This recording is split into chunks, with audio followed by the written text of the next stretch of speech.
मैंने मंथ लिखा। मंथ लिखने के बाद मैं चाहती हूँ जो मैं मंथ लिखूँ तो मेरे पास यहाँ लिस्ट बनी हुई आ जाए, ठीक है ना। जिसके लिए क्या करूँगी, मैं दूसरी शीट पे यहाँ लिस्ट बना लूँगी। मैंने यहाँ जनवरी लिखा, यहाँ फरवरी लिखा, और उसके बाद मैंने इसको सेलेक्ट करा, और सेलेक्ट करने के बाद मैंने इसको ड्रैग कर दिया, ठीक है। ये यहाँ दिसंबर तक मैंने यहाँ ड्रैग कर दिया। ड्रैग करने के बाद शीट 1 पे जाओ, मुझे यहाँ पे लिस्ट बनानी थी तो मैंने इस पर क्लिक किया। क्लिक करने के बाद मैं डाटा टैब में गई, डाटा वैलिडेशन पे गए, यहाँ से मैंने क्या कर ली, लिस्ट सेलेक्ट कर ली। और यहाँ सोर्स में मैंने क्या किया, शीट में गए, ये सोर्स में मैंने ये लिस्ट जो बनाई थी मैंने यहाँ पे इसकी लिस्ट की मैंने जो स्टेटस था मैंने यहाँ डाल दिया। अब देखो ये मेरी लिस्ट बन गई। अब मैं जनवरी लिखूँगी, फरवरी लिखूँगी, कुछ भी टाइप करूँगी तो यहीं से मेरा क्या हो जाएगा, ऐड हो जाएगा। अब मैं चाहती हूँ जो मैंने ये जनवरी फरवरी जो भी लिखा है इसका फर्स्ट डेट और इसकी लास्ट डेट आ जाएगी। महीने की फर्स्ट डेट कौन सी है और लास्ट डेट कौन सी है। तो फर्स्ट डेट के लिए जो वो लगेगा हमारा फॉर्मूला वो है डेट वैल्यू, ठीक है। ये डेट वैल्यू का फॉर्मूला लगाओ और इसको कर दो टैब। टैब ओपन करने के बाद ये बोल रहा है कि डेट लिखो और टेक्स्ट लिखो। तो डेट हमारी क्या है, फर्स्ट से शुरू है, तो मैंने सेमी कॉलम में इसको लिख दिया 1, ठीक है, 1, और इसके बाद यहाँ लगा दिया एंड का साइन, ठीक है। फिर उसके बाद वो बोल रहा है कि फर्स्ट हम तारीख तो लिख दी है, अब हमें मंथ भी तो लिखना है। तो मंथ की मैंने सारी लिस्ट यहाँ बना ली है। मुझे एक एक मंथ को सिलेक्ट करने की बजाय मैंने डाटा वैलिडेशन करके यहाँ लिस्ट बना ली थी, मैंने इसी को कर दिया सेलेक्ट, ठीक है। फिर एंड किया। एंड करने के बाद मैंने यहाँ पर ईयर लिखना था, तो मैंने 2023 की लिस्ट बनानी है, तो मैंने इसको लिख दिया 2023, ठीक है। सेमी कॉटन से नहीं लगा, ठीक है। 2023 सेमी कॉड ऑफ, इसको कर दिया 1, एंटर कर दिया। अब मेरा नंबर फॉर्मेट में आ गया। होम में जाओ, क्लिक करो और इसको कर दो शॉर्ट डेट, ठीक है। अब मैं चाहती हूँ जो मैंने जनवरी लिखा है तो इसकी फर्स्ट डेट और लास्ट डेट आ जाए, तो is equal to end of month. End of month का हम फॉर्मूला लगाएंगे ताकि एंड की डेट आ जाए। फर्स्ट डेट तो मेरी महीने की आ गई, लास्ट डेट मुझे यहाँ लिखनी थी। इसके लिए क्या करूँगी, मेरी फर्स्ट डेट वो पूछ रहा है स्टार्ट डेट कौन सी है, मेरी स्टार्ट डेट ये है। अब वो पूछ रहा है मंथ, अगर मैं मंथ 1 2 3 लिखूँगी तो क्या हो जाएगा, वो सिर्फ उसी मंथ को काउंट करेगा जिस मंथ की मैं काउंटिंग लिखूँगी। इसके लिए मुझे 0 लिखना पड़ेगा और इसको कर दूँगी 1, ताकि मेरे जितने भी महीने हैं उन सब का डाटा आ जाए। क्लिक कर दिया। अभी मेरे पास क्या आ गया, नंबर फॉर्मेट में आ गया। फिर क्या करेंगे, जनरल में जाएंगे और यहाँ से जाके इसको शॉर्ट डेट पे क्लिक कर देंगे। अब ये मुझे कुछ फॉर्मल सा नहीं लग रहा, इसलिए मैं क्या करूँगी, इस पर क्लिक करूँगी और कंट्रोल 1 करूँगी। ये क्या हो जाएगा, कस्टम ओपन हो जाएगा और इसको कर देंगे DDMM, ठीक है। देखो 1 जनवरी, और यहाँ जाओ कंट्रोल +1 करो, कस्टम में गए और इसको कर दिया DDMM, इसको कर दो ओके। ओके करने के बाद जैसे ही आप इस पर क्लिक करोगे मेरी एक लिस्ट बन गई। देखो फरवरी की क्लिक किया तो फरवरी में फर्स्ट से 28 डेज हो गए। उसी तरह से मार्च में किया तो ये 31 हो गए, अप्रैल में 30 है तो ये 30 हो गए। तो मतलब यहाँ से एक लिस्ट बन गई मेरी। वापस जाओ। अब यहाँ क्या करना है, सीरियल नंबर लिख दो या फिर एम्प्लॉय आईडी लिख दो, क्योंकि अटेंडेंस जो होती है वो एम्प्लॉय आईडी के नेम पे लगती है। हर किसी को एक आईडी मिलती है अपनी, उसके साथ नेम लिख दो। अब ज़रूरी थोड़ी ना एम्प्लॉय आईडी कई बार गलत हो सकती है, तो नेम एक कई बार ऐसा होता है नेम भी सेम हो सकते हैं। तो डेजिग्नेशन लिख दो कि भाई वो किस पोस्ट पे काम कर रहा है। डेजिग्नेशन लिखा, इसको किया सेलेक्ट। ये एक्सेल में नहीं आ रहा था इसलिए हमने इसे रैप टेक्स्ट कर दिया, ठीक है। उसके बाद मुझे डेट लिखनी है, तो डेट के लिए मैं क्या करूँगी, ये मैंने ऊपर डेट वाला फॉर्मेट बनाया हुआ है, ठीक है। इसे इक्वल टू करो और इसको कर दो सेलेक्ट। ये मेरी फर्स्ट डेट यहाँ आ गई।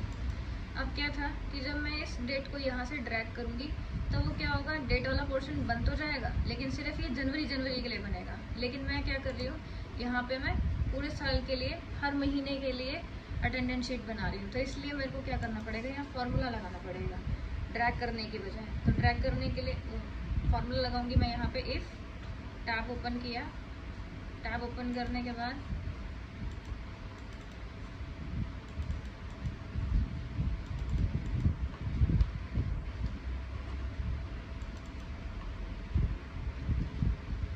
इफ का फार्मूला लगाओ, टैब किया। अब वो बोल रहा है लॉजिकल टेस्ट, मतलब क्या है, मैं चाहती हूँ जो मेरी 1 जनवरी है ना, अगर क्या है ये इससे छोटी है तो मैं छोटे होने का साइन लगाऊंगी। ये इससे अगर छोटी है तो क्या कर दो, इसमें एक प्लस कर दो। मैंने इसको दोबारा सा सेलेक्ट किया, प्लस करा 1 कि अगर ये वैल्यू मेरी क्या है, इस वैल्यू से छोटी है तो इसमें एक प्लस कर दो, और नहीं छोटी है तो क्या कर दो, इसको ब्लैंक छोड़ दो।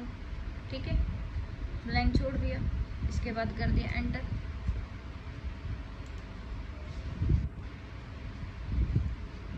सेमीकोड ओपन, सेमीकोड क्लोज, और इसको कर दो क्लोज, एंटर कर दिया। अभी क्या हो गया, नंबर फॉर्मेट आ गया। इसके लिए क्या करना पड़ेगा, यहीं जाओ, शॉर्ट डेट पे क्लिक करो, Ctrl+1 करो, कस्टम में जाओ, DDMM कर लो इसको, ओके कर दो। ठीक है, अब क्या था कि मैंने क्या किया, कंडीशन लगाई कि अगर ये वाली जो सेल है वो इस सेल से छोटी है तो क्या कर दो, इसमें प्लस कर दो 1। लेकिन जब मैं क्या करूँगी, जनवरी सेलेक्ट करने के बजाय जब मैं इसे फरवरी सेलेक्ट करती हूँ तो क्या होगा, ये मेरी वैल्यू चेंज हो गई। अब मैंने वैल्यू चेंज कर दी तो क्या हुआ, जो मैंने यहाँ फार्मूला लगाया था वो भी चेंज हो जाएगा, क्योंकि मैंने उसको फ्रीज नहीं किया।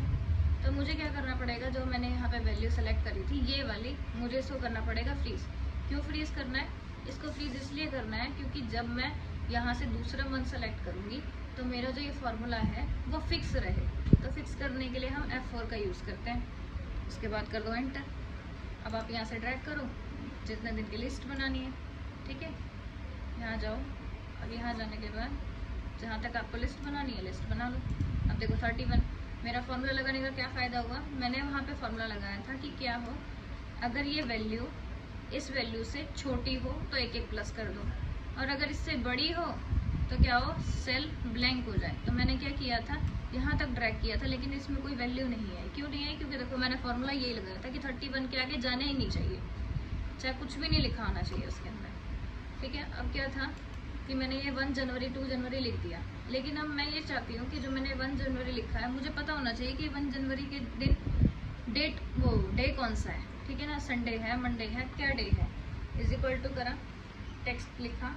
मैं इस डेट को टेक्स्ट में कन्वर्ट करना चाहती हूँ, इसलिए मैंने इसका टेक्स्ट का फॉर्मूला लगाया, टैप किया, 1 जनवरी को सिलेक्ट करा, और उसके बाद मैं चाहती हूँ ये डेट फॉर्मेट में आए।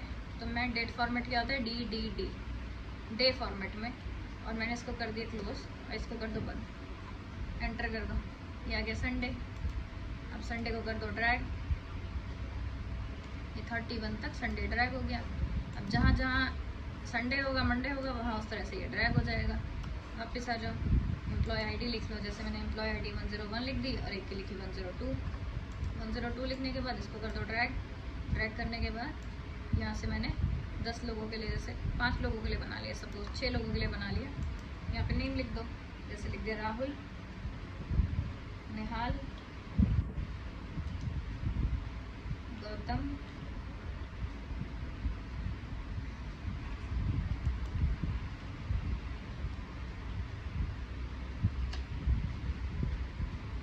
गरिमा, शागुन और मनीषा।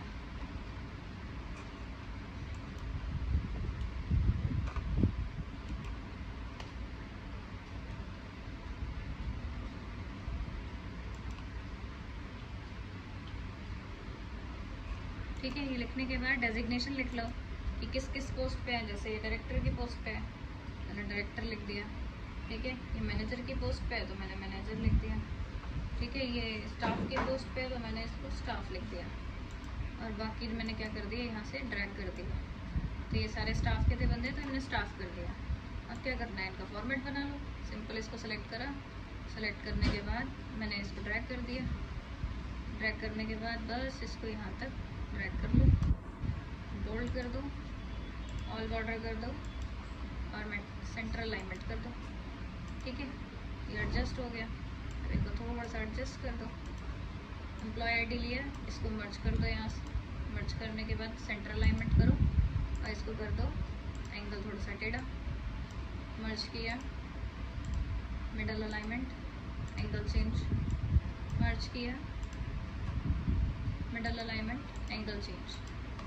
ठीक है, ये फॉर्मेट बन गया। बोल्ड कर दो इसको, यहाँ इसको भी बोल्ड कर दो। ठीक है, इसको भी हमने बोल्ड किया और इसे भी हमने बोल्ड कर दिया।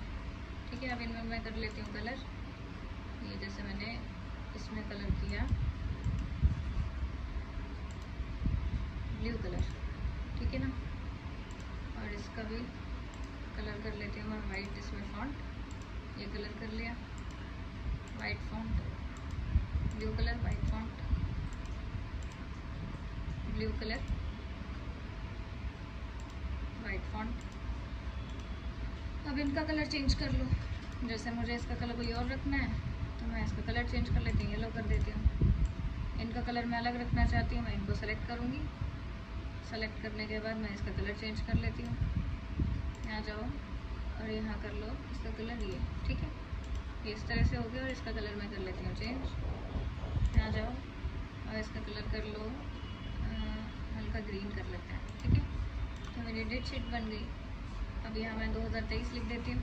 ये मैंने 1 जनवरी से 31 जनवरी तक का डाटा बना लिया। सिंपल बोल्ड करो, मिडल अलाइनमेंट, इसको सेंटर में ले आओ, ठीक है। ये मैंने कब की डेट शीट बनाई है, अटेंडेंस शीट बनाई है 2023 की। बोल्ड कर दो और इसको कर दो मिडल अलाइनमेंट, ठीक है। और इसमें कर दो कलर, इसमें कलर ले लो डार्क और फॉन्ट कलर ले लो वाइट, ठीक है। अब मैं चाहती हूँ कि मैंने जहाँ संडे संडे लिखा हुआ है ना, ये मेरे को अलग से हाईलाइट हो जाए। Monday, Tuesday, Wednesday, Thursday, Friday, Saturday, मुझे संडे देखने के लिए बार बार देखने की ज़रूरत ना पड़े। जहाँ जहाँ संडे हो मेरा कलर हाईलाइट हो जाए। इसके लिए क्या करना पड़ेगा, कंडीशनल फॉर्मेटिंग में जाओ, न्यू रूल पे क्लिक करो, use a formula to determine पे क्लिक करो, यहाँ आओ, इज इक्वल टू पे क्लिक करो।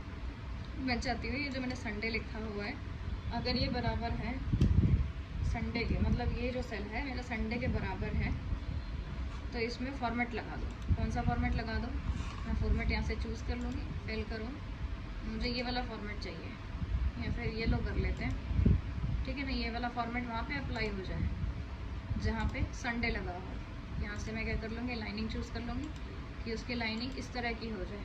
तो मैंने लाइनिंग इस तरह की ले ली। इसके बाद फॉन्ट का कलर उसमें क्या हो जाए, बोल्ड हो जाए, और फॉन्ट का कलर मेरा यहाँ ब्लैक हो जाए। ब्लैक करने के बाद इसको कर दो ओके।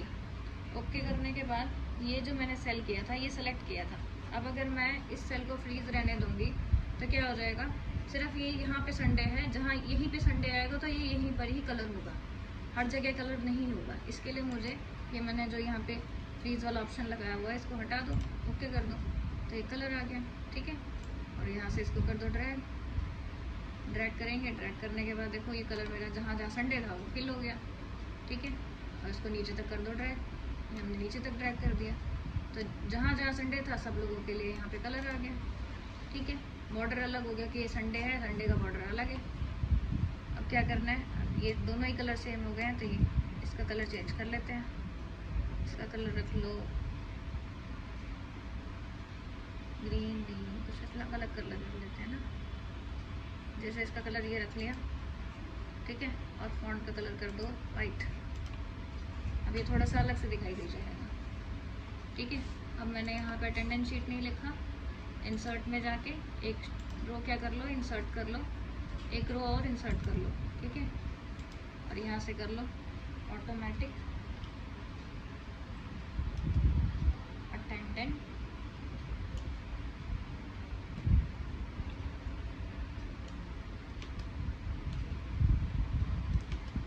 शीट,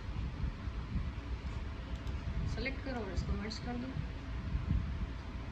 मैंने सेलेक्ट करा जहाँ तक मेरे को ज़रूरत थी, नीड हुई यहाँ तक मैंने मर्ज एंड सेंटर किया। उसके बाद मैंने इसको बोल्ड किया, बोल्ड करने के बाद मैंने इसको मिडल अलाइनमेंट, साइज इसका बड़ा किया, ठीक है। और इसमें कर दो कलर। अब जैसे मैं इसमें कलर कर देती हूँ रेड, ठीक है। और फॉन्ट का कलर हम रहने देते हैं। तो ये मेरी अटेंडेंस शीट जो है वो इस तरह से बन के आ गई, ठीक है। अब मैं जैसे ही इसमें चेंज करूँगी मैं मंथ, मेरा सारा फॉर्मेट चेंज हो जाएगा। नहीं समझ में आ रहा तो आज कौन सा महीना है, जून का महीना है, आज तारीख कितनी है, 5, मंडे है, मंडे आ गया। कल 4 तारीख थी, संडे था, संडे आ गया। तो मैं यहाँ से जितने भी महीने चेंज करूँगी उस हिसाब से मेरा फॉर्मेट चेंज हो जाएगा, ठीक है। ये बन गई ऑटोमेटिक अटेंडेंस।